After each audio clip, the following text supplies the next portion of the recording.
It's time for the Josh Kirby on Sports Podcast. On this edition of the Kirby on Sports Podcast, the NFL is right around the corner, getting you set with every single division in a preview. Starting off on this episode, the NFC and AFC South.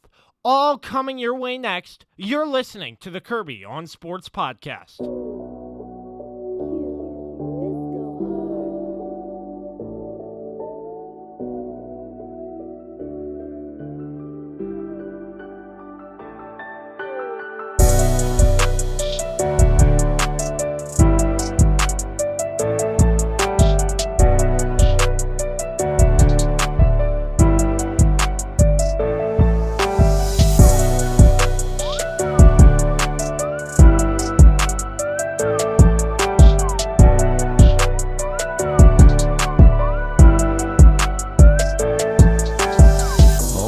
I'm glad you connected. This is Dave Johnson, voice of the Washington Wizards. You have connected to the right place because you are listening to my man, Josh Kirby on Sports Podcast. Ladies and gentlemen, it is finally time.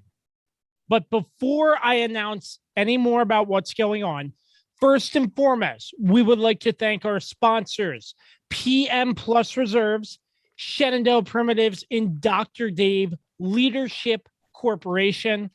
Big thanks as always to our intro, Dave Johnson, and our music productions by Quet.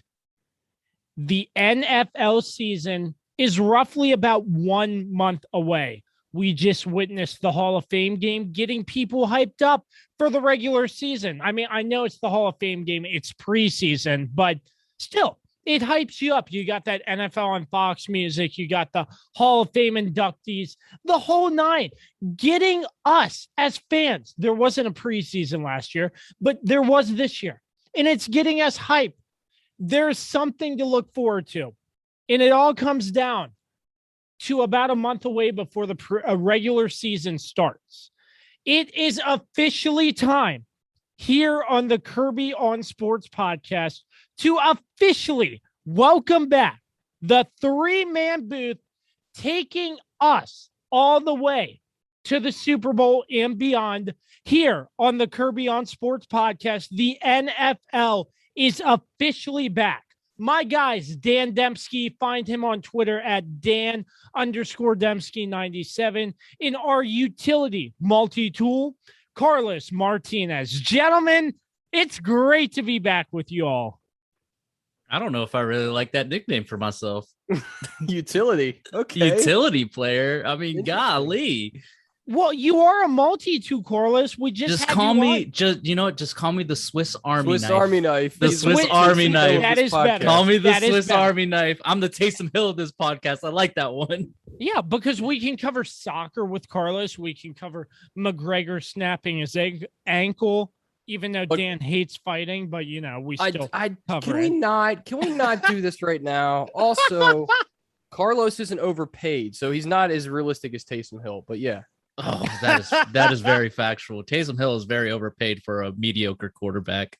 Yes. Thank you, sir. Oh my gosh. So the three-man booth is back. Dan Demski and Carlos Martinez join me as we break down division by division leading up into the first week of the NFL season. We will start each and every episode with an NFC division and an AFC division. This episode, we will start with the NFC and AFC South. So without further ado, boys, let's get right into it. Starting with the NFC South, because why not? The Tampa Bay Buccaneers are the reigning Super Bowl champions. They have a lot to look forward to coming off a pretty successful offseason, retaining all 22 guys that were on the field for their Super Bowl run. But I mean, first and foremost, the Bucs, they're going to look pretty good, I think. But I mean, let's just get things started, boys. What are we looking at in the NFC South? Well, I mean, I think you said it. I think the Bucs are not only the best team in that division, they're going to be the best team in the NFC and the team to beat, obviously. They're bringing everybody back. They franchise tag Chris Godwin again.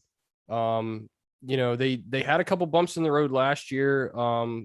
Brady trying to figure things out, with the new club, but once they got, everything settled down, they clicked, and in the postseason they clicked as well. So, that defense also didn't get enough credit last year, how well they played.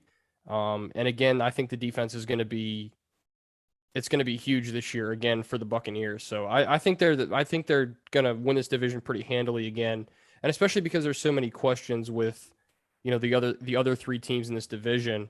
You have the Saints, won't have Drew Brees, which last season, Brees really struggled towards the end. You really saw, pretty much the end of his career right in front of your eyes, as he really just couldn't throw the football like he used to be able to. So Jameis Winston will have a chance to prove himself. And they drafted Ian Book from Notre Dame, which I don't really think he's going to pan out in the NFL. It's just my opinion. 4th round draft pick. I thought the end of his career in Notre Dame, I always kind of thought he was a mediocre quarterback. I thought he was better early on in his career there.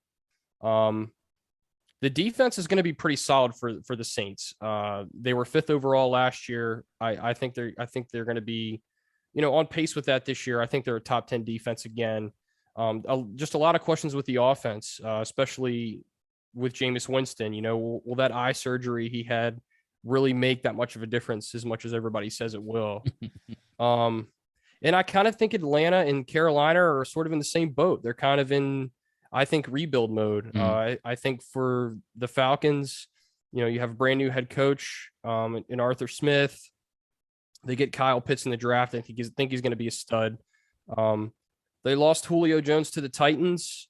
His stats were middle of the road last year, but he was really one of the leaders on that football team. So, they kind of had a middle of the road offense, middle of the road defense last year. I think it's going to be the same. And really, Matt Ryan, the last couple seasons, he struggled, and we're starting to see his age kind of catch up with him a little bit. And I kind of think they'll be moving on from him, here in probably after this season. I think he'll retire. And then, of course, the Panthers, Sam Darnold comes to his new team. He really has not played up to expectations so far in the National Football League with the Jets. Has a chance to really, help lead a really young football team who is still trying to find their identity, I think, more than anything else, similar to the Falcons. Is Matt Rule the right fit? I think that's still a big question mark for the Panthers as he goes into his second season. Obviously, last year was way more difficult than any other season typically. So I think you kind of give Matt Rule a pass for last year, for the Panthers 5-11 record. But other than that, I think that's all I got. The Panthers were, statistically, they didn't have a very good defense. They didn't have a very good offense last year. So can Sam Darnold lead this offense and help them rebound? I don't see it happening. I think they're sort of trying to find out who they are. Like I said, find their identity. I think they're, since they're 17 games, I think they're like a 7-10 team, maybe 8-9, which sounds so weird to say. And I still can't grasp that. Not a fan of 17 games. Not a fan. Yeah. It's really weird. Really? You don't like that? An extra week of football? No, it's just weird. No, I just don't like the number. I think they should have gone 18 games, 2 bye weeks. Agreed. So that would have been very interesting with 2 bye weeks if they did that. Mm-hmm. I think Carlos should write a letter to the league office. I think he should have some sort of role, because that's a great idea. I mean, I can't take credit for that idea. I'm pretty sure I heard it on like Pat McAfee's show. I don't know. I've heard it in many places. So I know the league is probably, I mean, I don't know. I feel like there was a lot of negotiating that went down to just even get that 17th game. Oh, for sure. Yeah, no doubt about it. And to shorten the preseason, because you only have the Cowboys and Steelers with 4 preseason games, but the rest of the league with 3. I feel like the Hall of Fame game should count as 1 preseason game. I agree. They shouldn't make it an extra preseason game for the teams that are playing it. Well, I saw something. I don't know how you all would agree to see this, but I saw something on social media about how the Hall of Fame game should consist of the two worst teams who get the best draft picks and watch essentially the number 1 and number 2 pick in the NFL draft facing off in the very first preseason game. I think that's an interesting idea. Yeah. That'd be an interesting idea, but I mean, how long and realistic would those top 2 picks actually play? You know, True, it is understandable. Yeah. That's what I was play thinking. One series too. and be done. Right. That's what I'm saying. It's preseason. It's the first week. It's the first game of the whole entire NFL season. Right. You know, the starters don't typically play until like a large majority of a preseason game until the third week usually. So I don't know. I just don't think the Hall of Fame game kind of just stinks in general. I did enjoy that round table where Jerry Jones and Troy Aikman were with the rest of the guys and Jimmy Johnson. And Jerry Jones, you know, how fractured his relationship with Jimmy Johnson was. He announces on air that he's going into the Ring of Honor at Cowboy Stadium. I like how we're supposed to be talking divisional stuff, and now here we are going on rants about what happened during the week so far. So while Dan already put in all his input and stuff, now we still have to wait for us to get back on topic. But yeah. As a Cowboys fan, it was great to see all that because obviously, like, the Jimmy Johnson era was like before I was even born, right? So, but like obviously seeing like those teams from the past, like the Jimmy Johnson teams, and of course the 95, 96 Super Bowl winning team was essentially still Jimmy Johnson's team. It was just they had some guy, what was his name, Barry Switzer or something like that. Barry Switzer. Yeah, Switzer. Yeah, I mean that dude basically just wrote off the coattails of what Jimmy Johnson built. But yeah, to see them like actually like reconcile it. I mean, I don't think Jerry was actually ready to fully commit to putting Jimmy in the Ring of Honor. It seemed like he was kind of forced into it by the Fox people. But I mean, to see them actually like, you know, talk it out and like, you know, hug and stuff like that. I mean, it was pretty nice to see. Yeah. So true. I would say, okay, so going back to what we were here to talk about. I was trying to get it back on track. I didn't take us on this. Kirby took us on this. I'm joking. I'm giving you a hard time. I see the, I see the division shaking out similar to last year where, you know, but I think this time the Bucs are the first place team and the best team in that division by far. And one of the best teams in the NFC. I'm not going to put them at the top just because, you know, especially this year, we're dealing with COVID again. Injuries are a thing, so you just don't know. I mean, game to game, you don't know who's going to be healthy, who's going to have to sit out or whatnot. So, I still think they'll win the division. I think the Saints finish second, and then I think they kind of finish with a mediocre record. I think they're like a 9-8 team, honestly, because I still think. I think they're a good team, but I don't know about the quarterback play. I just don't know. Jameis. Well, then you also got Michael Thomas with that cryptic tweet. Oh yeah. Right. Yeah. Right. Yeah. Very true. Very true as well. So, before we go in depth into some of these topics, Carlos, I'd like to get your opening thoughts on this division. Anything that Dan did not add that you wanted to touch on really quick? I mean, Dan pretty much touched on about every point I wanted to touch on for the most part. I mean, I agree. I feel like the division's going to shape out the way he laid it out. I think the Bucs are for sure going to win this division. I think since that first Kansas City game, that second half, ever since then, I feel like they've found something that I feel like now that they've gone through it and they won the Super Bowl, you know, in one of the hardest NFL seasons ever, you know, with COVID and everything. I feel like now that they are actually going to have a training camp and all that. And, you know, they've already done this before. They're all used to each other because they brought back every single starter from that team. Last year, everybody came back. I feel like they are really in prime position to really just dominate this division. Also, like with New Orleans, same thing. Drew Brees. I mean, that is a huge loss because of just like his leadership and all that. But I mean, the guy couldn't throw more than 15 yards at this point.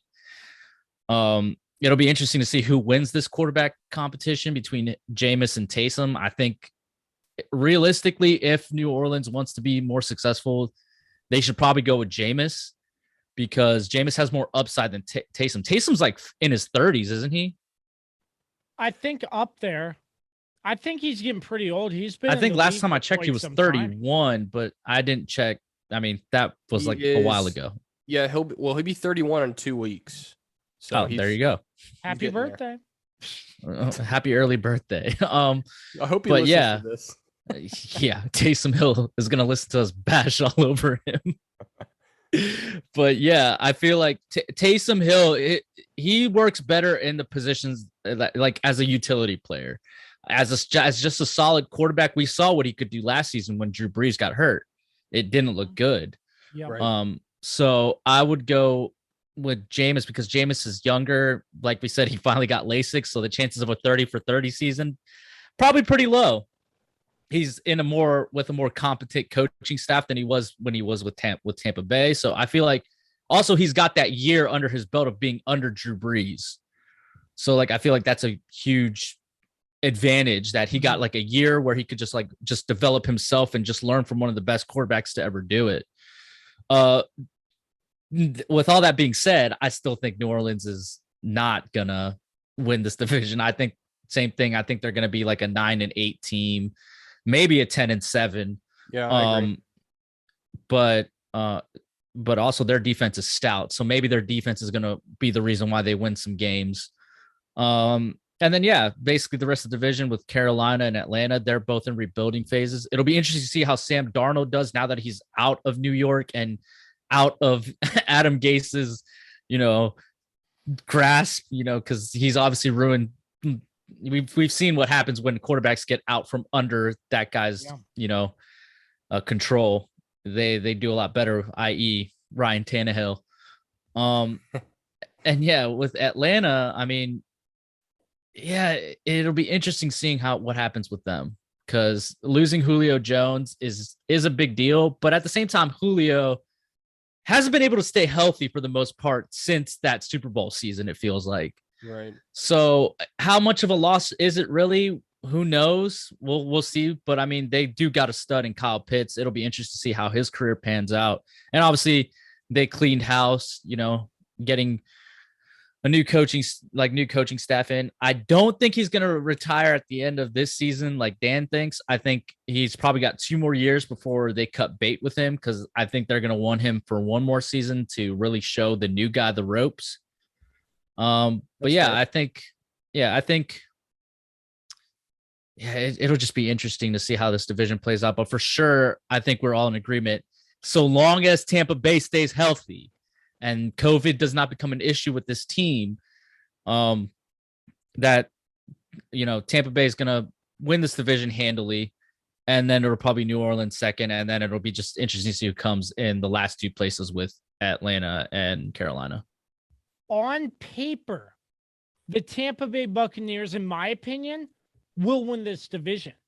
But like you mentioned, it comes down to COVID and injuries because you have the original 22 from the Super Bowl back on the team.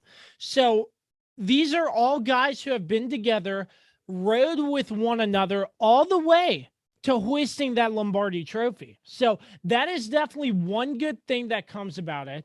And Bruce Arians is still the head coach. So there's not a lot of change with that, which I think is a really good thing when it comes to NFL football teams, because if you have a high turnover of players and you can't keep a consistent roster from year to year, I don't say that happens often, but I'm just saying if that happens, there's less of a chance for your team to build chemistry and learn the best ways to work together. Think about how hard it is to just keep a Super Bowl winning team together. Oh, yeah, Look at what absolutely. happened. Look at what happened to Philadelphia. They won the Mhm. Super Bowl, and look where they are now. Literally, none of those players are on the team anymore. Absolutely. And that wasn't that It long is ago. It was so only 3 years ago. difficult to keep a Super Bowl team together. Yep. So I applaud the Tampa Bay Buccaneers for doing so. And I think that's really going to help them improve the team even more in probably, I don't know, maybe not make the wild card and just take the first round bye, do something bigger and better. I know the Lombardi trophy is the top of the top because you've won it all, but still, I feel like there's always room for improvement. And I think Bruce Arians and this Tampa Bay Buccaneers team will take those steps to improve the team even more to get better and better because they were 11-5. They did struggle towards the beginning of the season. Maybe they don't have those struggles at the beginning of the season like they did last year. Yeah. And like you said, Kirby, I mean, what was really impressive with them is how they kind of struggled there for the first 8 weeks of the season. And a lot of people had the same question of, I don't think this match with Brady and the Bucs is going to go well. And then you just saw, like I mentioned, and like you guys both said, there was just something that clicked all of a sudden in that second half of the season, and they got super hot. And I'd have to look at their schedule, but I don't remember how many games they lost down the stretch. It wasn't too many, though. They didn't after the Kansas City loss, they didn't lose a single game after that. Right. So, I mean, pretty much speaks for itself what they were able to do and what Brady's able to do when he has rapport with his teammates. It was just an impressive thing to see for sure. And I think that, like you guys said, I mean, they get all their starters back. It just makes them that much more competitive and that much better, and more dangerous. And other teams will not want to play them for sure. I don't think. You don't have a choice unless you want to opt out or something. But I mean, my team doesn't have a choice. We have to open the season against them, and we're gonna lose. Yeah. Sorry for your loss. It's fine. It comes with the territory. It happens. Yeah. So the long-standing question here, they just drafted Kyle Trask from Florida, who we all think is going to be Brady's replacement. The question is, do we though? I mean, do we really think he's going to be his replacement? I mean, I could see it, but the question is, how much longer realistically does Tom Brady have left? I don't think it really matters. Tom Brady can play until he's 50, so long as he still performs. I mean, who cares about how? Like, we should just really appreciate what we are seeing because, like, we'll never see anything like this again. Listen, at this point in this day and age, I can never bet against Brady. I can't anymore. We've done it too many times, and we've been burned every time. With the Patriots and now with the Buccaneers, it does not matter. We were talking about last year, guys. We were talking about last year how this is an experiment. Tom Brady is moving on to the Tampa Bay Buccaneers. Will he prove that he is great without Bill Belichick and the Patriots? And he proved just that. I thought it wasn't going to happen, but at this point, we can't count Tom Brady out. We can never count Tom Brady out. Yeah, and, he, unlike Drew Brees, he hasn't shown signs of slowing down. He hasn't shown that his arm has struggled at all. In fact, as good as that offensive line is, he's got tons of time to throw. He's probably not going to have any ailments or anything like that. So I don't know how much longer he can play, to be honest. And Carlos is right. We have to just step back and realize how monumental it is that he's still playing, number one, and number two, that he's playing at the level he is. Like, that's just mind-boggling that he's still one of the best quarterbacks in the league, you could argue. And definitely the best competitor in the league. There's no better competitor. So, I did put that Kyle Trask note in there just because it's interesting to talk about him and see where he might fit into the whole realm of things in the future. Like, what an opportunity for him. I mean, you get a chance to sit behind and learn from the greatest quarterback, not one of, but Brady is the greatest quarterback of all time, and learn, the tools and tricks of the trade. I mean, I don't think there's anything better for him Especially, I know rookie quarterbacks want to play. They want to, especially when they're taken high, but, he wasn't a particularly high draft pick. I mean, he was second round, but I mean, yeah, you're right. He wasn't very high. Right. He was like, what, mid-second round? Well, something like that. Here, let me say this. Mm-hmm. If Kyle Trask was smart, he'd be glued to Tom Brady at the hip. Because who's better to learn from than the greatest of all time, But can he keep up with that type of level that Tom Brady puts on himself? I mean, think about it. This is a guy. True. That is true. You don't become the greatest of all time, by coming in at 7 a.m. I'm pretty sure Brady's in that building at 4 a.m. just studying film. Will Kyle Trask have that type of work ethic the same way? Brady works that hard because he's always had that chip on his shoulder, being picked number 199, never really being believed in when he was at Michigan. I mean, he's always had that, and that's just who Brady is. And I'll say this also, the reason why Brady has lasted longer than Drew Brees and Peyton Manning is because he actually takes care of his body, Mm-hmm. he invests a lot of money in his body. Same thing like what LeBron James does. And on top of that, he's only had one major injury throughout his whole entire, a major injury that put him completely out of the season, which was that torn ACL in 2008. I mean, since then, he played all last season with a torn freaking MCL and still dominated the league. It's insane. I mean, we will never see anything like Tom Brady ever again, ever. I agree. Yeah, and it's just baffling. I mean, that's just the only way you can describe how he's been able to play so well this long. And Kyle Trask was the last pick in the second round, so he was nearly a day two. I think that's day two if my day. Yeah, right. Second. So for day one is only first round. Day two is second and third. Right. Okay. So he was the middle of the second day. Yeah. So he's nearly a third round pick. So, the expectations aren't going to be super high for him right now. He's going to make the team, no doubt. I mean, but yeah, I just kind of put that in there because it was an interesting note. Will he be the starter for the future? But I mean, Brady hasn't shown any signs of slowing down. But, like you said, injuries happen. Brady's been very fortunate, like you said, Carlos, throughout his career. And even in that year Brady got injured, they still, barely missed the playoffs. They were a 9-7 team. They were 11-5. They were 11-5, yeah. Yeah, and they just barely missed the playoffs because I think the Dolphins beat them out. Right. They beat him in the last game or something, some sort of weird situation. Yeah, I can't remember exactly what happened that season. All I know is that they still should have made the playoffs, but they 11-5. Yeah, it's insane. So yep. Absolutely. It's insane. So also going sort of to the Falcons real quick, Matt Ryan's contract goes for not this season and then the 2 seasons following. So, maybe the Falcons have a plan in place to maybe not replace him immediately, but get him sort of on the outs, if you will, during the last couple of years of his contract. They still owe him a lot of money too. So yeah, that's the thing is they owe him a lot of money. So it'd be really hard to move that contract if they wanted to trade him or if he were or if they cut him or something like that. I can't remember. I just know it's a lot of money that they'd have a lot of dead cap money.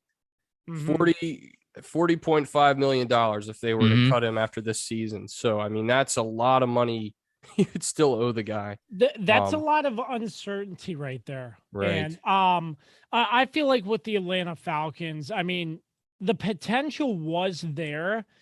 I mean, Matt Ryan they just weren't performing well. Their defense wasn't there. Their offense was not the best. Julio Jones, he was falling off. And then they had to make a move to get rid of Julio Jones. They bring in Kyle Pitts, drafted from Florida. Maybe that can help Matt Ryan, but Matt Ryan, first and foremost, needs weapons to throw to if he's going to be any sort of successful this season. Well, he does have two. He's got two. He's got Kyle Pitts, and then he's got the other Ridley brother. Oh, yeah, Ridley. Right. Yeah, correct. So, I mean, he has to have weapons because it just can't be him doing everything. And Right. You can say about any quarterback, defense, though, honestly. I mean, And yeah, that's kind of a generalization right there. yeah. yeah. I mean, it's true, but yeah. And their defense has to step up because last season their defense was absolutely terrible. Actually, strike that from the record, except unless you're Tom Brady, who did it 6 times with literally nobody True. until his 7th time when he did it True. with everybody. True. So yeah, he had a little help from his friends this last time for sure. I mean, they finally had to pull their weight. Yeah, for sure. And I'll say this about Atlanta. You know, they've never been the same since they blew the Super Bowl lead. Yeah, I was just about to bring that up too. Yeah, they had a 25-point lead. Everybody knows what happened, and it was against Tom Brady of all people, naturally. So that was his greatest performance I ever saw. They've never recovered from that. I really believe that. You know, I think mentally that affects you in a way that can't be stated. And I really think they've been trying to figure out who the hell they are since then, and they still haven't figured it out. And you can see, you know, just how much they've struggled to find that. I just said find like 18 times, but yeah, sure. Yeah, I mean, like, think about it. Like, you choke on the biggest stage, like where you're dominating a team the whole first half, and then the second half they make this miraculous comeback, and all you guys needed to do was just run out the clock, Right? and you guys couldn't even do that. Absolutely. So, you know, and that's why, like, it'll be interesting to see what happens with the Falcons now that they've pretty much cleaned house of that whole entire coaching staff and are really looking towards the future now. And obviously getting rid of Julio Jones was probably, you know, step one of, I think they're going to eventually clear out all those players too that were on that team, which sucks because that team did kind of deserve to win that Super Bowl. But at the end of the day, they didn't get the job done. They didn't take care of business. And, you know, they had a winning season the season after. They go 10-6 in 2017, and then losing seasons ever since then, 2018, 19 through now. So, yeah, but it just never, I mean, think about it. Even last season, I mean, think about what happened against the Cowboys. You know, you just had to recover an onside kick, and all you guys do is just, like, you know, shield the ball for some reason, even though you can jump on it. You know, let the ball go 10 yards, and the Cowboys end up winning that game. Insane. I mean, they just never. It just felt like something broke inside the whole entire Falcons organization after that. You know, after that loss, they just never recovered. Totally agree. So I guess we can all agree that we're predicting the Buccaneers winning the division, the Saints in second, and then the Panthers and Falcons around the third, fourth range. Will I just be completely wrong and the Panthers end up winning this division? Sam Darnold just lights it up. 15-2. Yeah. That would be interesting. But I'm just saying that would be interesting. It really would. But yeah, here's my thought here. I feel like the Saints are going to be second place because I don't see any possibility, and once again, this is an early prediction, I could be completely wrong, that either the Panthers or the Falcons don't have enough to catch up to that second place spot. I think the Saints are going to drop a good amount of games, but still, you have Sean Payton, who's been there for years on years, and you still have a pretty good defense. You have Cam Jordan there. Their defense, I mean, it's one of the best defenses in the league, to be completely honest. Absolutely. And that's still there. So I don't think they'll drop too many games from last year, but I think they won't do as good. I think their performance will drop due to Drew Brees and stuff, but they still have pieces to the puzzle that still fit in to help them be successful. They just got to figure out who's starting quarterback. Yeah, and the Saints were the number 5 defense last year, and Drew Brees really shot them in the foot, especially in the postseason. I mean, he was abysmal. And that's when I think a lot of people kind of saw the writing on the wall there. So I if they can get the quarterback situation figured out, if Jameis Winston is really, if his eyes are really cured, I guess we'll find out. I think they can be a pretty solid team because they had that defense to fall back on. I mean, that's one thing when your team's still trying to find your identity. if you have one area of your game that, is a strong suit, you have to lean back on that. That's definitely, having a solid defense is not a bad thing to have. So, yeah, I think the Saints will have a couple stumbles this year. I think they'll lose. I think they'll struggle, especially like midway through the season. I think they'll probably lose 2 or 3 games in a row, but I think they'll finish out the season strong. Because again, you've got you got a new quarterback here. He's got to learn the system, and I know Jameis. I think he was. What? No, but I mean, both quarterbacks were in the system last year, so they should both relatively know the system. It just depends on who plays better. Well, no, actually, no. Dan is right, because if it's Taysom Hill, then it's a completely different offense than right. If it's Jameis Winston. No, Dan's right. Yeah. So, but there is the possibility if Jameis is picked to be the starter, Taysom Hill still comes in and does his utility work, and he will helps them out more. I mean, they're paying him like $85 billion a year. He has to play. I mean, they're not just going to sit him. Yeah, absolutely. You'll probably see him at least once a game. They'll do some sort of trick play, like read option or something, off the wall. I'm sure, because again, they're paying him all this money. You have to show me the money. You know what I'm saying? So show me the money. That's it. Show me the money. So it'll be interesting to see what happens with them. Yeah, it's definitely an interesting situation. There aren't a lot of Taysom Hills out there, and they're not paid that much either. So, I think I think what the Falcons did in the offseason was good. I think cleaning house was what they needed to do. I don't think Dan Quinn was the best option for them at head coach, and I think he's a solid coordinator. We saw what he was able to do with Seattle. Help them dominate for those several years that they were on top. But maybe he brings that magic to Dallas. Maybe so, man. I think he's a pretty solid coordinator. I really think he can help that team out a lot. So, just some guys aren't meant to be head coaches in this league. It's just a tough assignment, man. I mean, it's not this. I mean, he did lead them to the Super Bowl, True. Like they were successful. It's just after they lost the Super Bowl, it just felt like he just couldn't figure it out. So I'll say that I think this was the right move for them to just move on from him. I don't think he's necessarily a bad head coach, but he just definitely lost his juice, and maybe he'll find it again as a coordinator. Right. Yeah, I agree with that. All right, that is the NFC South here on the Kirby on Sports podcast. We will take a quick break, and when we return, we will touch on the AFC South here on the Kirby on Sports podcast. For sports fans living in condominium and homeowners associations, as well as business professionals, when you need a reserve study, PM Plus Reserves has been in business since 1990. Their studies are accurate and easy to understand. Check them out when your association needs a study.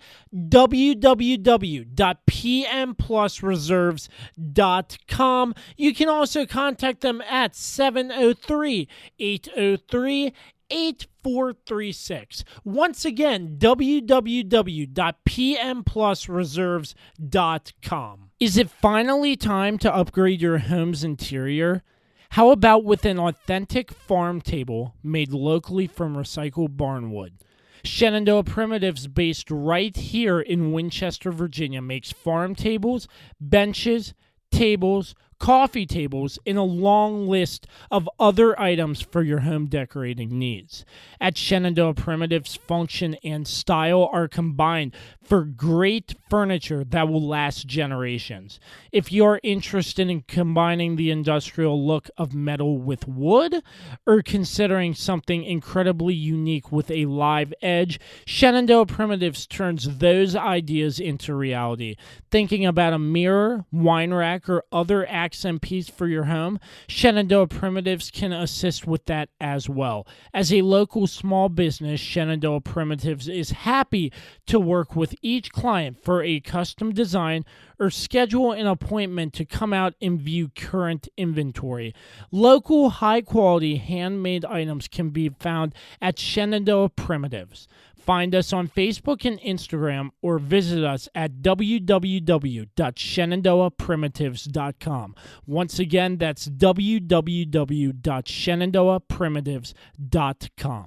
Hey, sports fans. Thank you for listening to and supporting the Kirby on Sports podcast with founder and host Josh Kirby, along with lead contributor Dan Demski.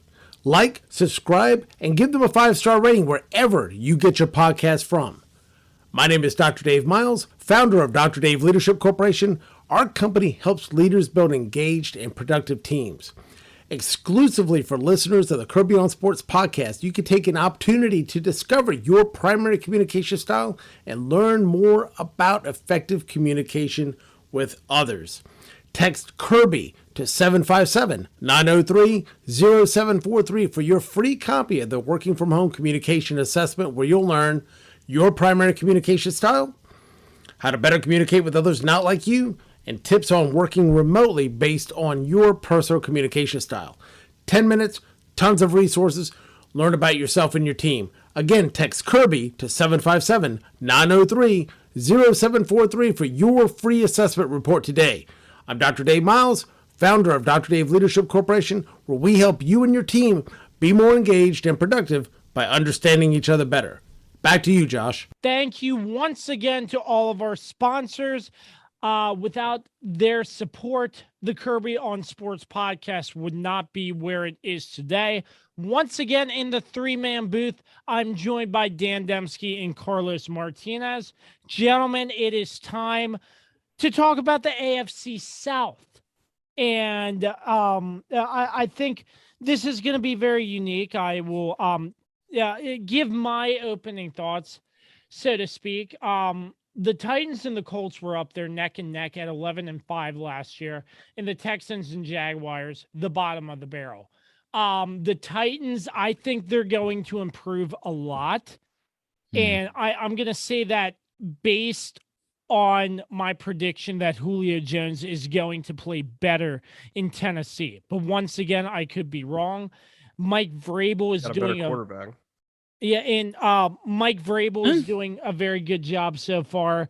I mean, you know, this Titans team, they have a lot to prove, but I think they're on the right track, and I think they win a couple more games this season. The Colts, man, we're going to have to get into that in detail, boys, because there's a lot to talk about with the Colts. The Texans, I mean, they're in shambles, in my opinion. They got issues.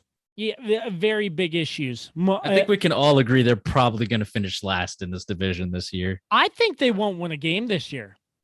I don't think they win a game this year. I think they'll win a game. That's bold. Yeah. Yeah, I think they'll win a game. There's no way they're going 0-16. I think they're 3-14 team, though. I do. And the Jaguars picking up Trevor Lawrence and brand new head coach Urban Meyer coming out of the Fox broadcast to coach in the NFL. Urban Meyer so much. I knew you were going to say that, Dan. We've seen what happened with college head coaches trying to make a name in the NFL. It hasn't worked so far. I'll touch on Nick Saban. He was not that successful in the NFL, but still, could we see another unsuccessful run in the NFL for a college coach, or could the narrative change? I'm not giving it too much thought, but still, I feel like there's going to be a lot to work on in Jacksonville, and yes. I don't think it's going to be that great of a season. But gentlemen, let's get your opening thoughts before we dive in deeper. I would disagree on the Jacksonville thing. I think they're going to have I mean, come on, they went 1-15. I mean, they're definitely going to have a better season. They're going to have a lot better season, especially because they got the stud Trevor Lawrence, and they got, well, not Jesus, but, you know, the next best thing in Tim Tebow on the team. So they have the power of God behind them. Here we go. Tim Tebow. That's a Yeah. name I haven't heard in years and years and years. I haven't heard it since 2011. I can't believe somebody gave him a shot. I thought he was going to be done forever.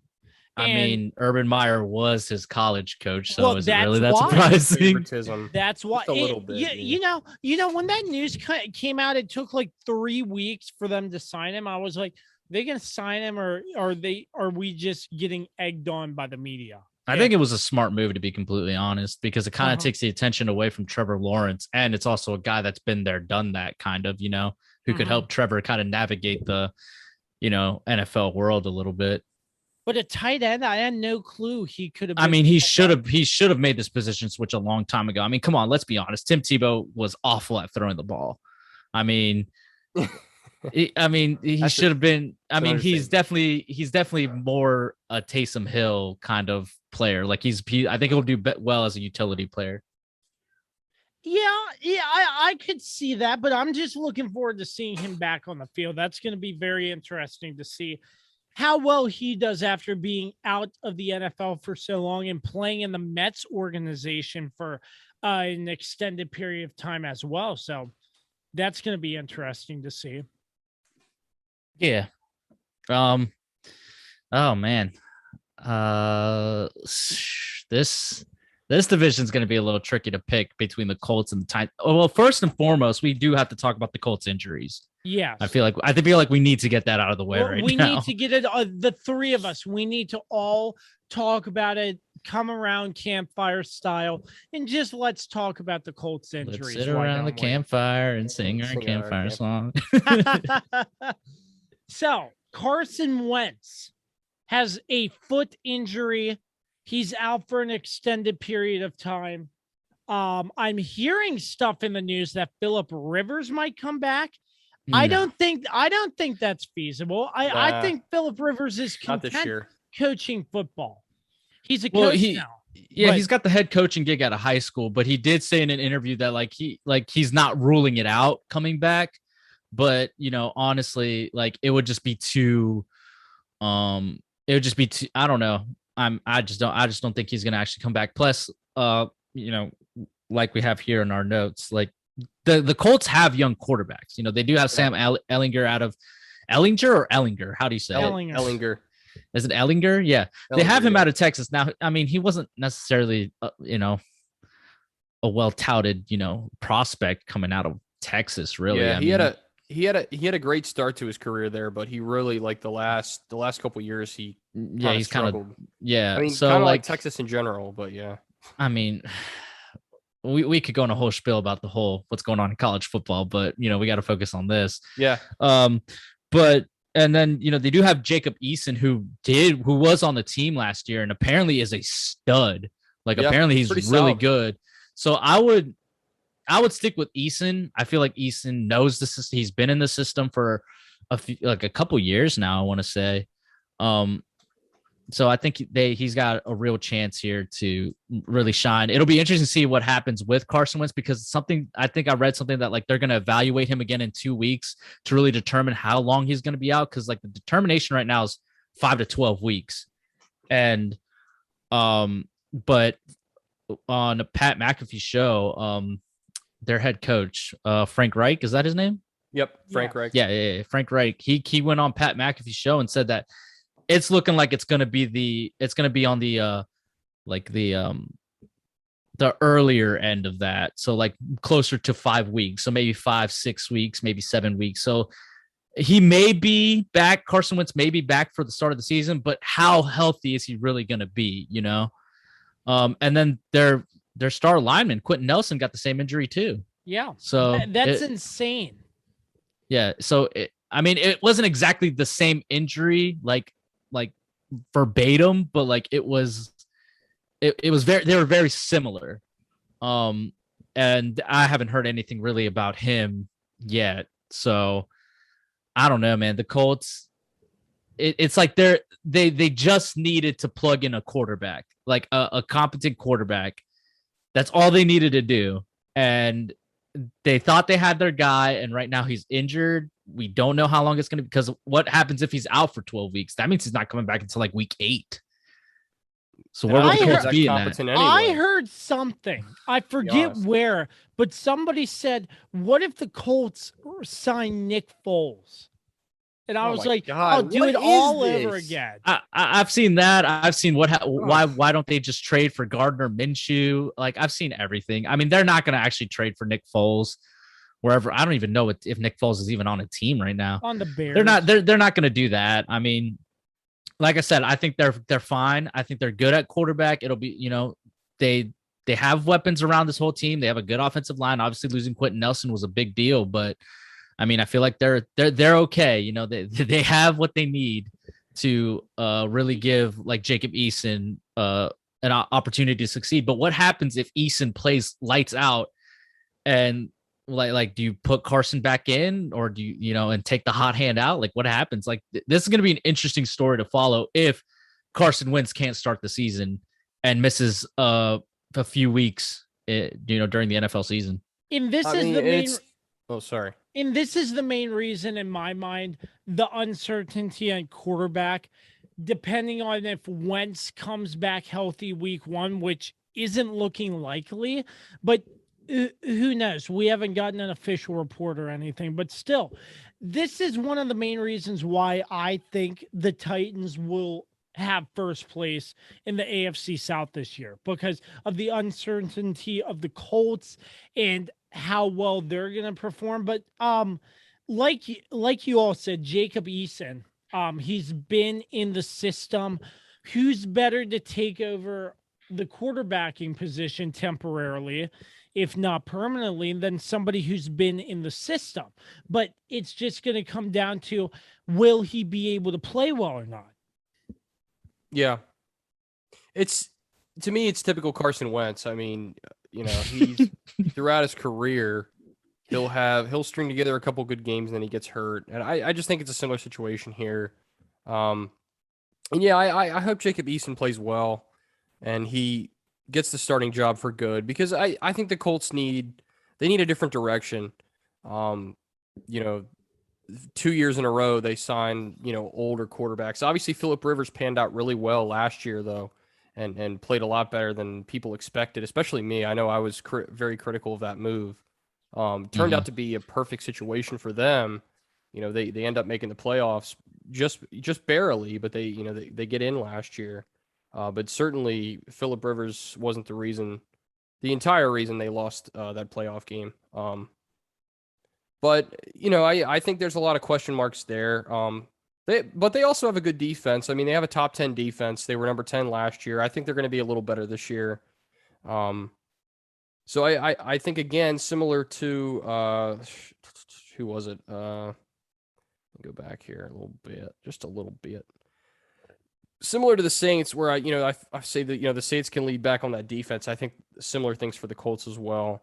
Also, they bring back T.Y. Hilton, not the most flashy stats last year, but he's a leader, emotional leader, and just a leader of this football team. And I think that's a big deal for them as well.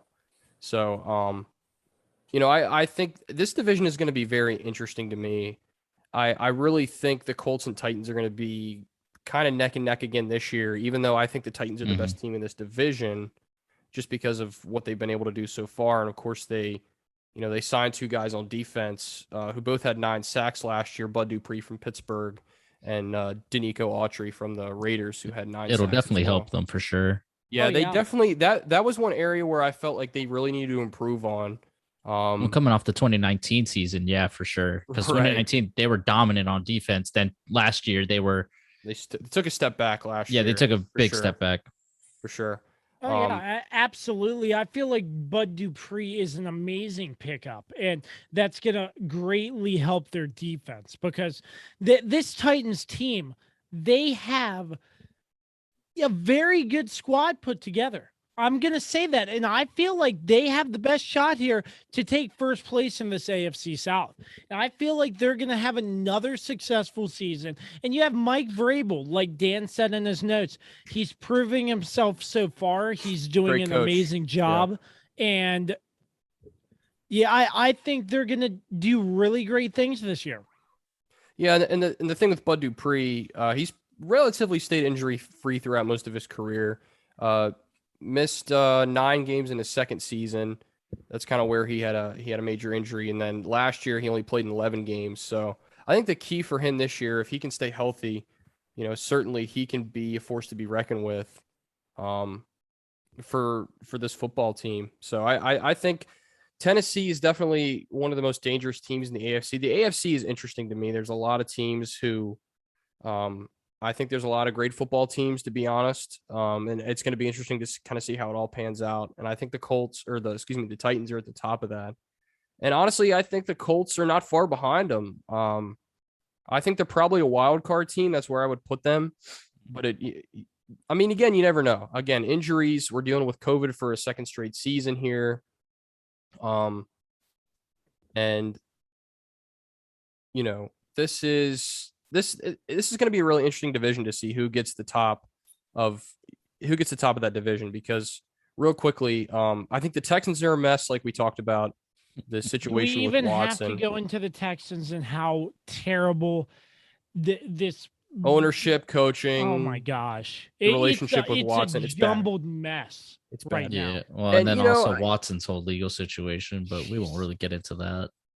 And I'm concerned with the Jags because they didn't really do anything to help the offensive line in the offseason. And I think that was good. That was a big mess. It's been a big mess in the past for them, and especially when you have a rookie quarterback. Look, we saw last year what happened to Joey Burrow. I mean, he gets knocked around a lot. The Bengals didn't have an offensive line.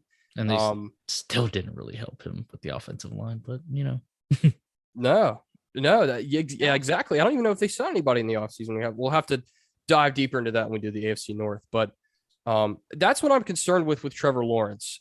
He had the best of the best when he was at Clemson, and now he goes from that to the Jaguars, a team that, let's face it, doesn't have the best of the best. No. So I think we're going to see some growing pains for him. Before this podcast, I picked them to finish last, but I think they're going to be better this year. They certainly, like you said, Carlos, they can't get much worse. And again, the Texans, well, they could get 2 games worse, I guess you could say. Yeah, fair. They could go 0-17. That's very hard to do. That's some Detroit Lions nonsense right there. So actually, that'd be worse than Detroit Lions because they would lose one more game. That's right. They would have the record for sure. That is true.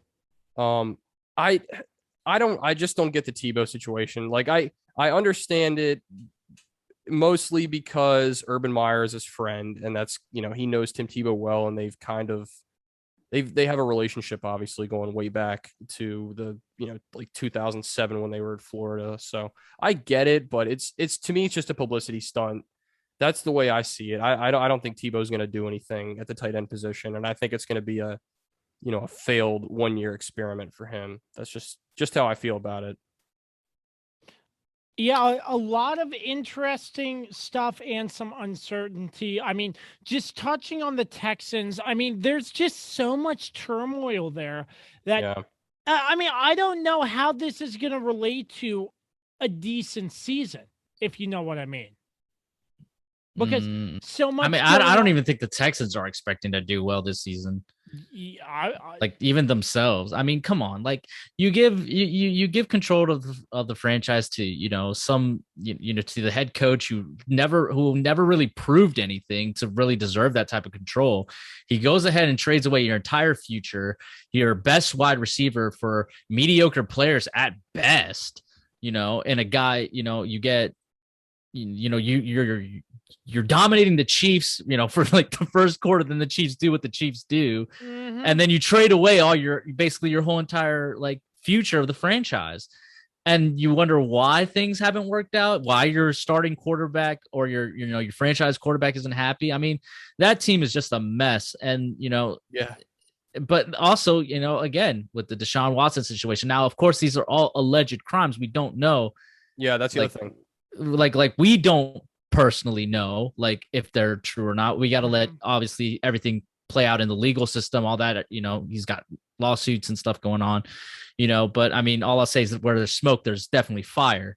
But I mean, it'll be interesting to see what can they get back for Deshaun Watson, because there are teams interested, but what can you really get from a guy who's probably going to end up being on the commissioner's exemption list or whatever, when he's probably not going to play, just depending on how soon things come out with his whole, with all his legal issues, we don't know if he's going to even be able to play this season. All we know is he's not going to play for the Texans regardless.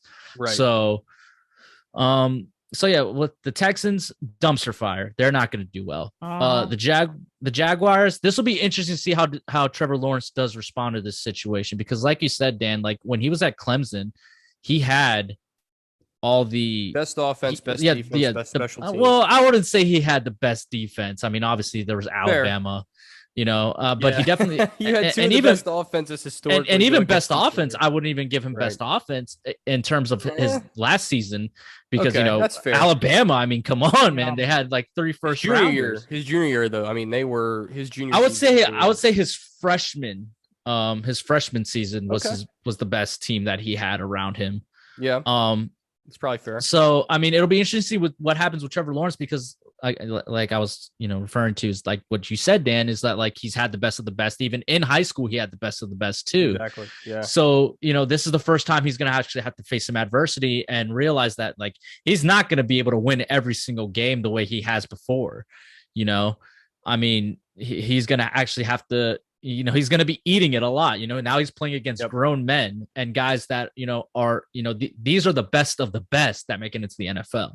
You're not playing a bunch of, like you're playing like the best here, the best there. Like every team is a bunch of studs. Every team is professional. Yeah. Professional. And, defenders, grown men too. Yep. So like, to me, I'm a big Trevor Lawrence fan. I love Trevor Lawrence. He was incredible to watch in college, and I'm rooting for him. But I think he is going to struggle also, like you said, Dan. They did not really upgrade their offensive line too much. Yeah. So it'll be interesting to see how they deal with that moving forward. The Tebow situation, I agree, is probably just a publicity stunt. But I feel like also it's to help keep the noise off of Trevor Lawrence. You know what I'm saying? Like that way he can just focus on himself. Absolutely. And adjust the NFL. Absolutely. And while everybody focuses on, Tim Tebow, who of course, even though he hasn't played in the NFL since 2012, he's still Tim Tebow. He's still a megastar. Now, as for the top 2 dogs in this division, I'm going to agree with, I think the Tennessee Titans are going to ultimately win this division, because there's no doubt about it in my mind. I mean, just think about what they have, now. They're a great football team. I mean, think of what they have. They have Ryan Tannehill, who, isn't necessarily like, like a top tier quarterback, but I mean, he's a competent quarterback, especially ever since he got out of Miami and came to Tennessee. You got AJ Brown on the left, you got Julio Jones on the right, and then you got the freaking man, you got the bus, the freaking bus 2.0 and Derrick Henry back there. He's a linebacker playing a running back essentially. Absolutely. I mean, is something else. Just I mean, we saw what he did to Earl Thomas, rest in peace. Yeah. he got cut because of that. So I mean, essentially, I mean that was brutal. It was rough. It's rough. But I mean, the thing that sucks for the Colts is, like I've been saying, they're just they just need a quarterback. They just need a quarterback, and they just need people to stay healthy, and I feel like they can stay up there with Tennessee. Now, ultimately, I do think Tennessee will win out because they have more talent, especially with just those, with just the 3 weapons they have, with just Julio Jones and AJ Brown. Is it AJ Brown? I said AJ Brown, right? Yeah, you said it. Jesus, I'm struggling with names today.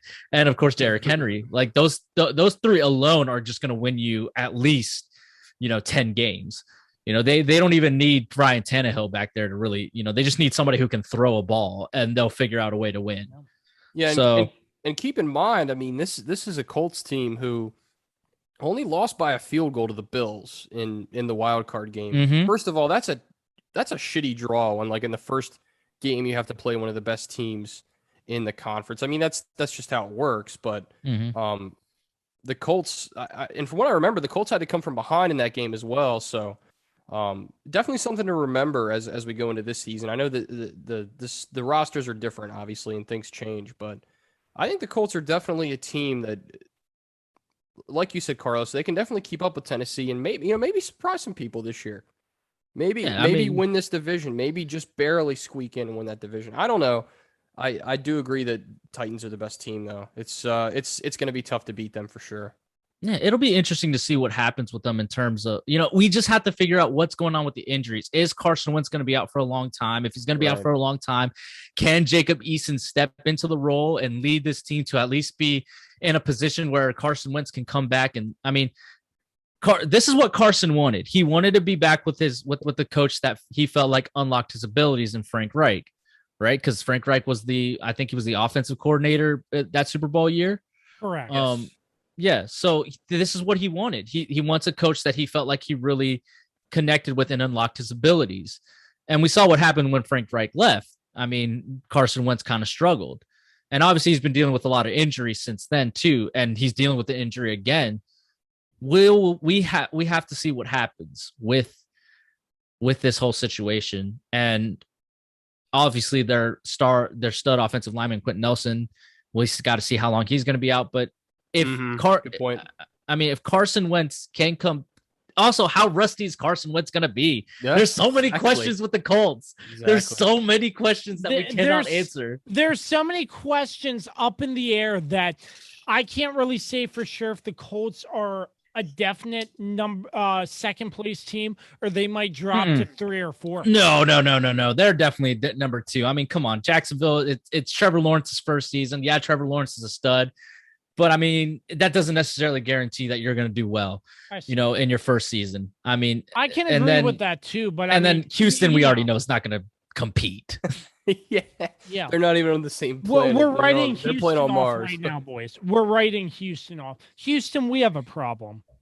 We do. Ooh, wow. We do. Okay.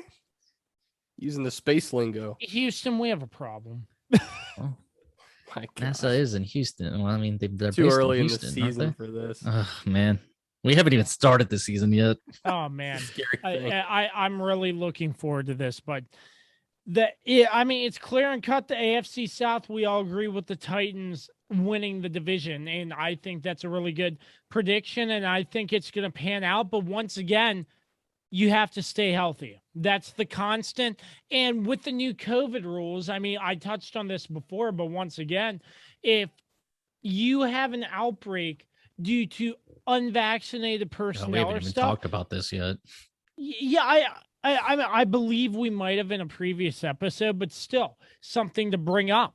You will get forfeit if unvaccinated players or personnel cause a COVID outbreak with your team. And I like it. Yeah, I agree. If you choose not to get vaccinated, you need to follow the protocol set in place for unvaccinated individuals and follow them. Because it's not that hard. It's like it's really not. If you're not going to get vaccinated, you need to do it this way, because if you break the rules, there will be heavy consequences. And that's what the NFL is implementing to have a safe, healthy, and enjoyable season, because we don't want to see a whole bunch of postponements and forfeits in a season that adds one extra game. And it also means lost money too. I mean, the NFL, I don't know the statistics of how much money they lost last year not having any fans in the stands, but I mean, you're missing a huge chunk of revenue from that. So yeah, they definitely lost a lot of money from that, but I mean, they made it all up essentially with the new TV deals. True. But I will say this, for those that did not, for those that like are not vaccinated and obviously have to follow protocols and stuff, it's not only like their team that they're, obviously like putting at risk, it's the other team too, like their money at risk too, because if the game gets canceled and it's forfeit, not only is your team not getting paid, the other team who didn't even have the outbreak, they're not getting paid either. Punished too, right? So they got to think about it that way. You're costing a lot of people money, so. Well, I mean, we should just all do what Kirk Cousins does and build a bubble. He's such an idiot. I don't have the energy to talk about him right now. I've made my opinion well known about him. We will touch on him when we get to the north. Yeah, we have to, I guess. Yeah, we have to talk about Kirk Cousins and if they're gonna allow him to show up to games in a bubble so he stays protected. Yeah, he'll do everything to not get COVID. And he'll send an announcement to the hospital thanking that if he and his family get sick from COVID, that they'll take care of him. I'm like, well, you could just, help alleviate this by just getting the vaccine. It's really not that difficult. You're not doing everything you can to not get COVID. If you're not just going to get the shot, it's not that hard. Well, that's all I have to say. I mean, the NFL should just let him not get tackled and play in a bubble. Something like that. Be a bubble boy out there. Yeah, I guess, but that was very interesting when I heard that. But, anyways, that was the quarterback your team used to have. That was your Captain quarterback. Kirk. Unfortunately, I'm glad he's gone. I am glad he's gone. Yeah, you guys definitely made the right choice. Ultimately, it worked out, I guess. I mean, it's not like he's really done much since being in Minnesota. So yeah, exactly. Yep. But that about wraps it up for the south side of the NFC and AFC. We will have an episode for you breaking down each division from north all the way to south. And we're not really sure where we're from going north next to south, week. to east to west. We got it all covered. Yes, sir. We have it all covered. Not entirely sure where we will go next week, but it will hold up. Before we move on, though, can we talk about the way these divisions are laid out? Like, some of them don't make sense. Okay. Like, why is Miami not in the AFC South? And why is Indianapolis in the AFC South? Shouldn't Indianapolis be in the AFC North? Shouldn't Dallas be in the NFC South? Yes. Yeah. That'd be fun. The NFC East is just dumb for them. I mean, a lot of the reasons why is because, like, especially Dallas. I mean, you have the old school tradition of them being in the NFC East and like their rivalries with Washington and the Giants. Who else is in that division? Such a bad division. The Eagles. The Eagles, yes, them too. It's just those four. Terrible teams, still the most profitable though. I mean, Dallas is still the most profitable team in the world. Yep. And Washington's like the fifth most, I think. Fifth. The Giants are like third, fourth.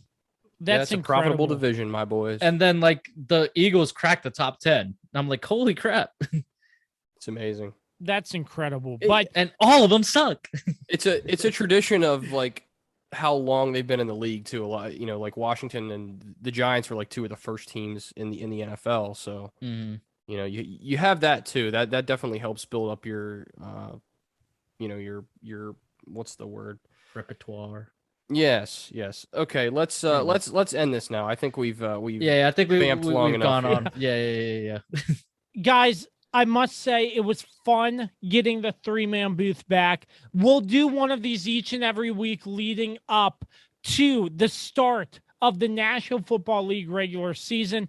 Dan and Carlos, I can't thank you enough. I'm looking forward to riding with you all throughout the NFL season this year. Likewise, fellas. It's been a pleasure. It's good to have the crew back together. It's always a pleasure. For our sponsors, PM Plus Reserves, Shenandoah Primitives, and Dr. Dave, Leadership Corporation. Big thanks to music by Productions by Quet, our intro by Dave Johnson as well. Make sure you find the Kirby on Sports podcast anywhere podcasts are provided. Check out our brand new website and subscribe, www.kirbyonsports.com. Until the next time you hear our voices, always remember to create greatness. So long and peace out.